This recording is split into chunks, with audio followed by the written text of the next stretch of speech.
Wow, what a fantastic opening to such an epic conference about Bitcoin. The Bitcoin standard, Bitcoin is the hardest money ever. I think that's why we're all here, because we believe in this technology. We believe in the future of what we can do together here. And I don't know about you, but I don't want to be gambling with casino chips that go down in value and that are dropping in value, and that you need to win to stay afloat. I think it was Michael Saylor who broke it down just how bad inflation is, that it was something like 20 years of all of the last hard work has been kind of like poof into thin air, and that the S&P 500, even if you're winning there, you're basically just staying afloat at the rate at the rate inflation is headed. So it's actually quite astounding, the facts, and I don't know, there's just a very, very incredible talk, the Bitcoin standard. I will, without further ado, we'll get into our next talk, which is incredible as well. We've got a fireside chat with Joseph Lubin, the CEO and founder of Consensys, and they will be discussing the impact of this paradigm shift. The technology is ready, as Kathy Woods said. We are at an incredible inflection point in this industry, and it's crucial now what we do going forward to lay that foundation. So without further ado, I'd like to welcome our moderator on stage, Mackenzie Sagalos from CNBC, as well as Joseph Lubin.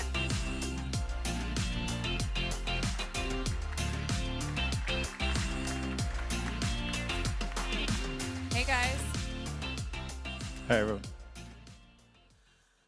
So I want to start this conversation by kind of acquainting the audience with Joe's background. He's an OG of the crypto ecosystem, co-founder of Ethereum, involved in the Bitcoin community before that. So in your 10 plus years in this space, you've seen it all, Joe. You've been through every bull and bear market.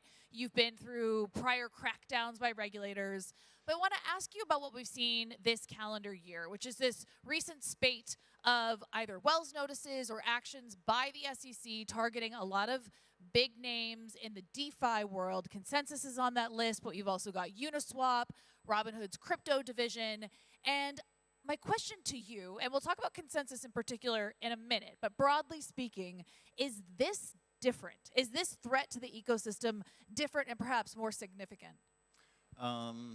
More significant, more serious, more clued in, I guess.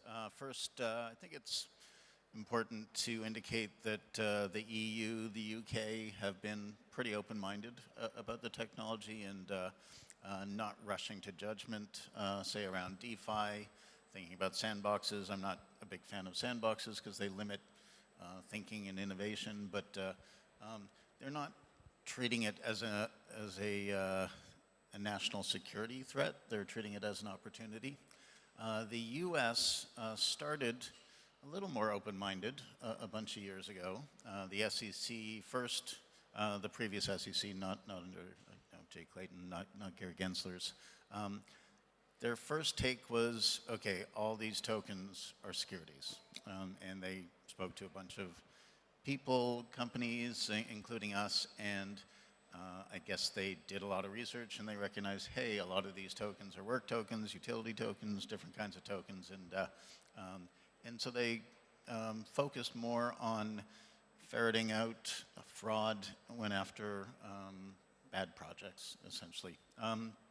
Chair Gensler arrived after having prepared himself by teaching himself blockchain, by teaching students at MIT blockchain. Yeah, no, that's exactly what I was going to say. Like a whole series of lectures. I think he even had SBF as part of the course. Yeah, and he did a tour and indicated 75% of these tokens are not securities. He was very explicit that Ether was not a security. He came into office asking Congress for the authority to regulate this new kind of asset class, essentially. He was stymied by the legislative branch, and I think that presented an opportunity. And it's either a national security, deep state opportunity, or a big bank opportunity. Either way, the U.S. likes to run the world, thinks it runs the world, kind of does run the world through intermediaries, heavily financial intermediaries, and big banks like to win and keep winning, and they like to win a rigged game, essentially. And so they've positioned themselves with their hands on levers of power for a very long time, and they don't want to see disintermediation. They don't want to see DeFi and decentralized innovation in the hands of essentially the general population. So Chair Gensler and Elizabeth Warren and whoever is giving them cover have essentially brought a strategic sequence of enforcement actions. First they didn't like throw the curtains open and let light shine in on sunlight shine in on our industry so that we could see the obstacles and not bump into each other, not bump into regulators. What they've done is kept our industry in the dark and gaslit our industry.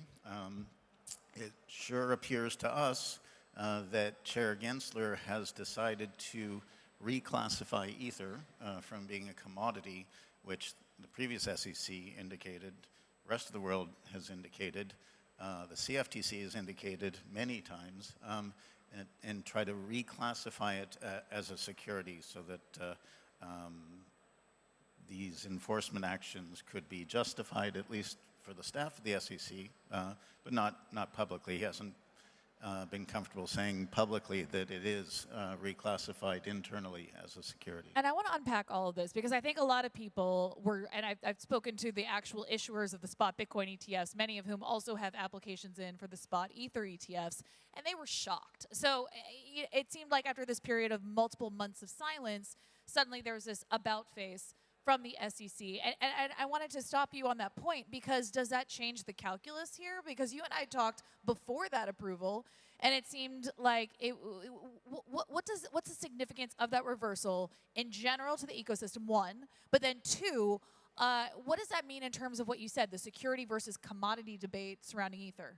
Yeah, so it's now our technology, our industry is now a giant political football in the United States. Donald Trump recognized that, hey, if I say nice things to these technologists, to these entrepreneurs, maybe I'll be able to raise a lot of capital. Maybe I'll get a lot of votes. Yeah, suddenly you saw this influx of money. And the Democratic Party was probably panicked. And the short version is, the Democrats panic.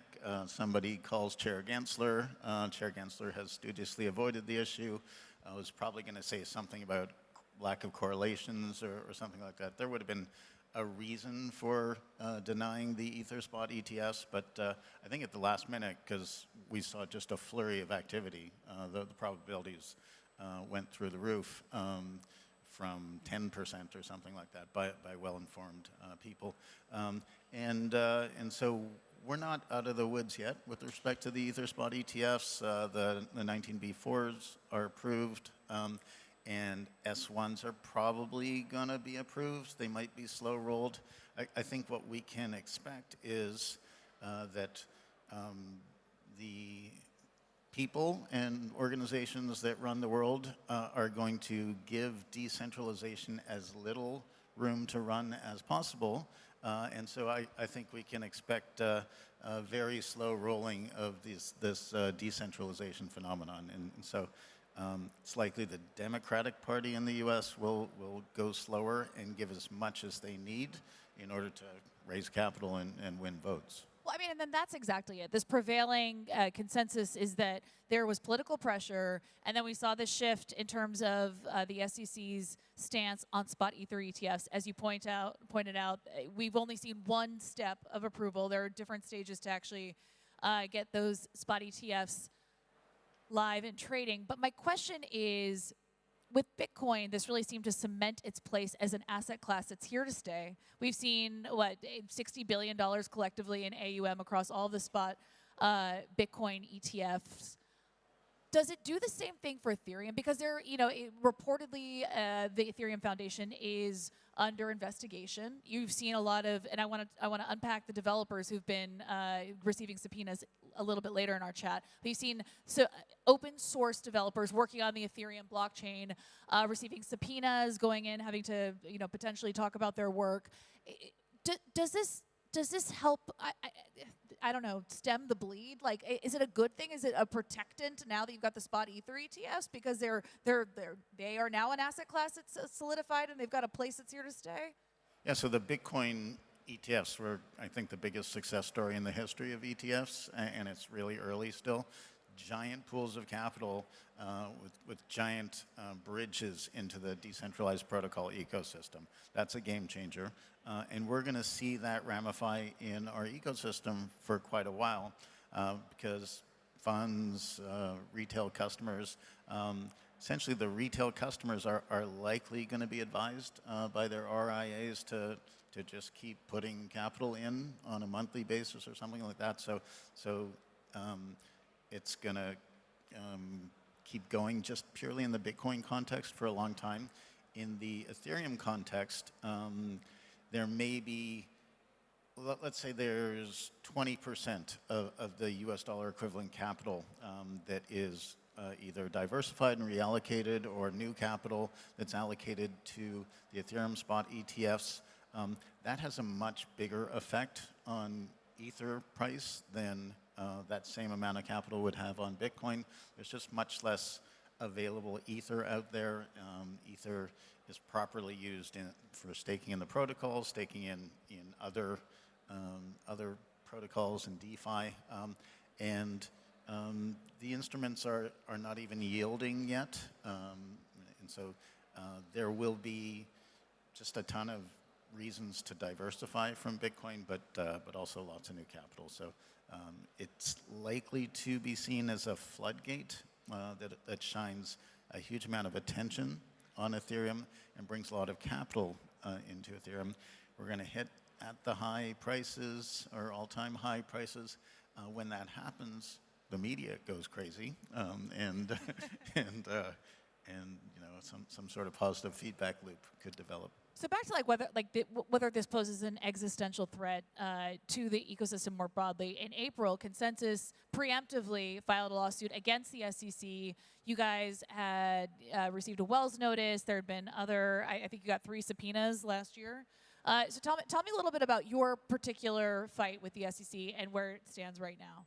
Yeah, so the SEC's been very interested in our technology for a long time. They keep asking us about it.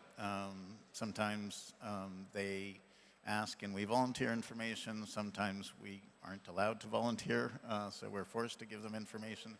We've given them close to 100,000 pages of information. So have many companies in the US, and that's just tens of millions of dollars in expenses. And you don't want to tell your investors that you're being investigated by the SEC or that you've received a Wells notice. So it's about creating a chill on our industry, and that goes to the regulators as well. So we filed an action which stands alone, but also tries to front run some of the issues that they had with our MetaMask wallet, essentially calling a piece of software, a technology, a broker-dealer that has to register. So we don't know whether, because we don't run the software, we publish the software, people download it, they run the software themselves, they custody their own assets, they essentially store their own private keys. That's what the technology does. So we don't know whether we would have to register as a broker-dealer, which we're not, and the software is not, or whether everybody who downloads the software would have to register as a broker-dealer. And I think the goal of the SEC is, or whoever is behind all this, is to either kill decentralized protocols, blockchain, disconnect Americans from Ethereum, or to slow it, slow the advance, or to come up with some sort of dumbed-down, Americanized version of decentralization. So what we needed to do was something that Chair Gensler has refused to do, was get the SEC to say something very crisp about how they're looking at Ether right now. Is it a commodity? Are they treating it as a secretly reclassified security? And why are they going after software developers? They're not a technology regulator. They're not a merits-based regulator. They don't have a mandate to police an asset that is not a security, and they don't have a mandate to police technology. So, and I definitely want to talk about developers who have been, receiving subpoenas and are now going underground. Some of them have entirely left the ecosystem. But before we do, one thing that came up, I've been talking to a lot of folks in the crypto space. I was in Austin a couple weeks ago. People flew in from around the world, and they all kind of converged on this same conclusion that, these threats by the SEC might actually just be a moot point, because even though Chair Gensler's term officially ends mid-2026, typically you see turnover at the top of the SEC when you change administration. And so some people are in this wait-and-see mode. Well, if we can just make it to 2025, then we're fine. Like, is that... any thoughts on that? Is it just like a wait and see, and maybe we'll have somebody who's a little bit kinder to the ecosystem under the next administration? Yeah, so if you're comfortable engaging in short-term thinking, I think you could take some comfort in maybe a new Democrat president comes in, or a Republican president comes in, and there's a change in the SEC. Maybe there's just a change because they recognize that it's a valuable technology and it would be very healthy for America to embrace it. But I think what we can expect is that things will continue as they are, and that's a world in which those who run the world like to run it top-down command and control through intermediaries, and decentralized protocols represent profound disintermediation. So you don't want... if you're trying to run the world, trying to stay in control of the world, you don't want disintermediation of innovation. You don't want people being able to access innovative financial products on their own without the kind, loving care and wisdom of the financial industry. And so this is it's a clash of civilizations that's going on, and it's not going to stop anytime soon. It's top-down command and control civilization versus bottom-up trust civilization. Okay, I want to talk about developers because it's something I've been thinking a lot about, and it really started for me last summer. So you had the Tornado Cash, some of the co-founders that were, you had one who was jailed in Amsterdam who just got a very heavy sentence. It was above what even prosecutors had suggested. So 5+ years. You've got two other co-founders who were both charged in the U.S. And it opened the dialogue among mainstream, media coverage. It opened the dialogue around what the role of an open source coder means in terms of, if somebody uses that code to nefarious ends, is the coder then responsible if they just put it in GitHub? And so it is this very, you mentioned a chilling effect earlier in terms of some of these SEC actions, the ramifications for companies working in the Ethereum ecosystem. But the coders themselves, and I know I've mentioned this a few times now, but they're getting subpoenas with confidentiality clauses baked in, so I can't even talk to them. And then on top of that, you have people who were once like, chiefs in the Bitcoin and the Ethereum ecosystem, like top coders, were well respected by everyone, who are either leaving or going underground or don't feel safe to do the work that they've been doing their entire careers. Can you speak to this? Because it seems extremely concerning. So in different parts of the world, there are different political philosophies. In the Netherlands, they're more strict, I guess, about how you think about your work, how you think about free speech converted to code. In the United States, it's been well demonstrated for a long time that writing software is equivalent to speech, and the United States has a pretty long history of protecting free speech, so we think it's going to work out well there. But always there's regulatory overreach.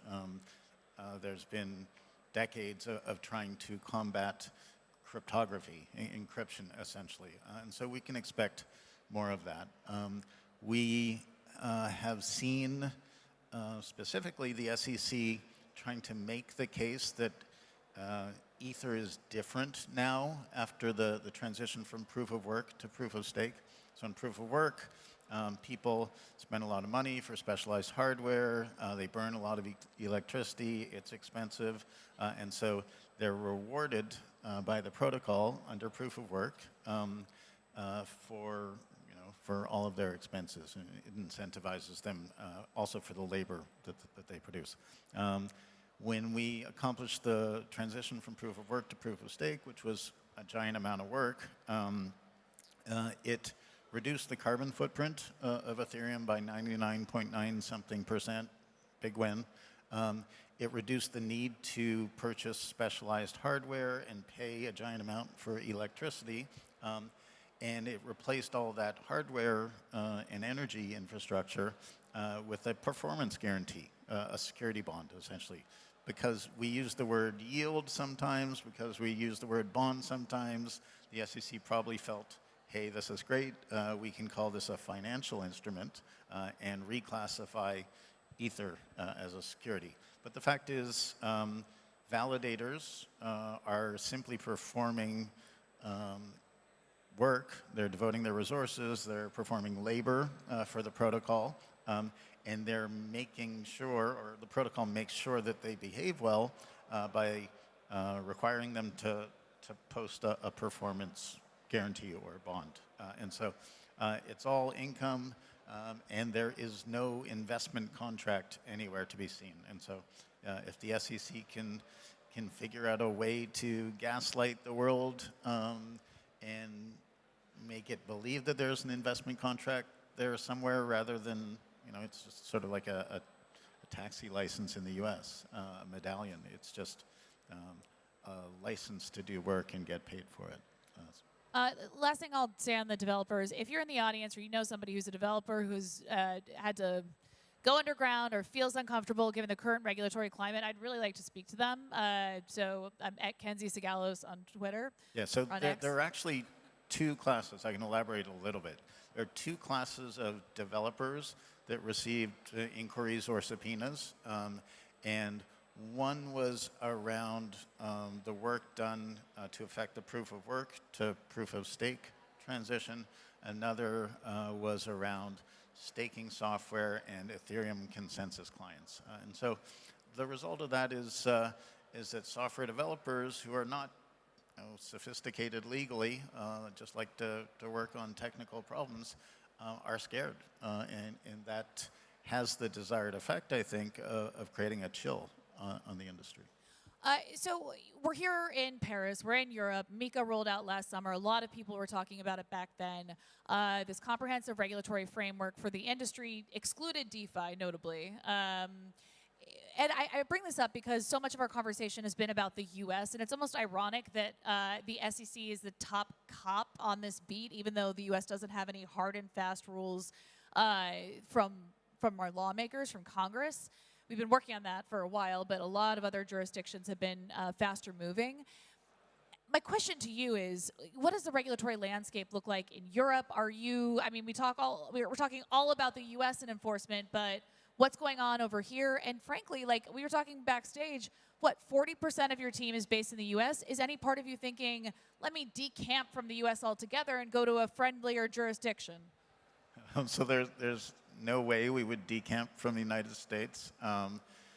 We're not in fear. We're not going to run. Consensys has users in, I think, 170-something different countries. United States is a big user of the technology. And it's important not to run away from certain countries because there will be frictions in this paradigm shift, this transition. It's important to educate, to foster adoption, to deal with the difficult issues head on. This is a clash of civilizations. Hopefully it'll go very smoothly, but we really need to double down at this point. Can you talk about some the current regulatory developments in Europe right now? Sure. So the United States sees itself as top dog. When we've spoken to politicians and regulators in the EU and UK, they really relish the opportunity to level the playing field with the United States in financial industry, in other kinds of infrastructure that blockchain will be very relevant for. And so, as I said earlier, we've seen nothing but open-mindedness across Europe, and Mika's a good attempt to regulate centralized crypto. The open-mindedness and the restraint has been particularly encouraging. We've heard statements like, "We don't understand this. This NFT stuff is crazy. We're not going to do anything with it because we don't understand it, but we think it looks like a big phenomenon. There must be something there. We'll sit back and learn about it." And so I think that's a very healthy approach. One thing we can probably expect is that the US will continue to do its thing and try to slow and weaken decentralized protocol technology, and they have a very long arm. And so if anything untoward, anything really difficult happens in the US, we can anticipate that being exported to other places that the US has close relationships with. And so a chill could come over the world quite rapidly. That may be less true of say, certain smaller nations, Central America, South America, potentially. So we could see, I hate to see this, but we could see the bulk of innovation move away from the more developed countries. I mean, I will say this: in emerging markets, that's where you do tend to see the most fascinating use cases for, cryptocurrencies, whether it's stable coins or the actual financial plumbing that they replace. And it's where you're solving a problem, and it's not more speculative. But that's our time. Thank you so much, Joe. Thank you to the Proof of Talk team for having us, and everyone in the audience today. Thanks, everyone. Thanks, Beck.